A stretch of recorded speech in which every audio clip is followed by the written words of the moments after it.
Israel menembaki daerah cekungan Yarmouk sebelah barat Daraa di selatan negara itu setelah adanya tuduhan bahwa 2 roket ditembakkan ke arah dataran tinggi Golan milik Suriah yang diduduki.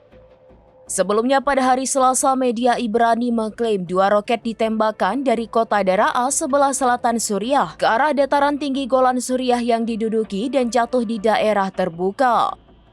Sebuah faksi baru bernama Brigade Muhammad Deif mengaku bertanggung jawab atas 2 serangan roket di dataran tinggi Golan.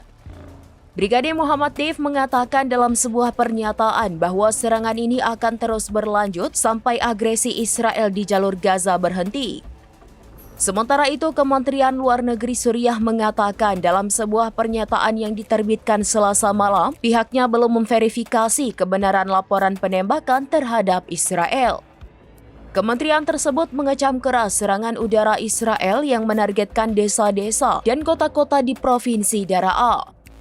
Kementerian tersebut menekankan Suriah tidak pernah dan tidak akan menimbulkan ancaman bagi pihak manapun di kawasan tersebut.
Download Tribun X sekarang, menghadirkan lokal menjadi Indonesia.